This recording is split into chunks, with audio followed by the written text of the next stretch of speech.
আমতলা ব্লকে বামফ্রন্ট মনোনীত সিপিএম যারা প্রার্থী ছিলেন সমস্ত প্রার্থীরা এই নির্বাচনে একটা গুরুত্বপূর্ণ রাজনৈতিক সংগ্রাম করেছেন। সমস্ত প্রতিকূলতার বিরুদ্ধে ভয়, ভীতি, হুমকি, সন্ত্রাস এবং নির্বাচন কমিশনের অপদার্থতা, সাধারণ প্রশাসনের দলবাজি এবং আরক্ষা প্রশাসনের দলদাসের ভূমিকার বিরুদ্ধে লড়াই করেছেন। আর অপরদিকে এই যে বিজেপির সন্ত্রাসীদের মানুষের গণতান্ত্রিক অধিকার কেড়ে নেওয়ার যে প্রয়াস তার বিরুদ্ধে লড়াই করেছেন, এই লড়াইয়ে তারা জয়ী হয়েছেন।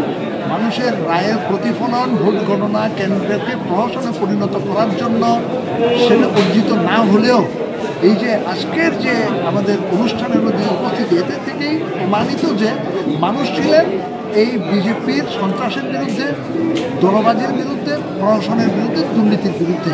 তাদের এই রায়টা ভোট গণনার প্রতিফলন না হলেও আমাদের মনে হচ্ছে এই রাজনৈতিক সংগ্রামে যারা অংশগ্রহণ করেছেন আগামী দিনে তারা আমাদের একজন রাজনৈতিক সহযোদ্ধা, রাজনৈতিক নেতৃত্ব দান করতে পারেন। সেই জন্য তাদেরকে আজকে আমরা সম্বর্ধনা দিচ্ছি এবং আগামী দিনে কাজ খাদ্যের দাবিতে যে লড়াই, কুর্তি, রাজনগর, ফুলবাড়ি, কালাগাঙ্গের পার্ক যে পঞ্চায়েত গঠনের মধ্য দিয়ে আমরা একটা নতুন পঞ্চায়েতের যে নজির আমরা সৃষ্টি করব, জনগণকে সাথে নিয়ে জনগণের পাশে দেব, এটাই আমাদের লক্ষ্য।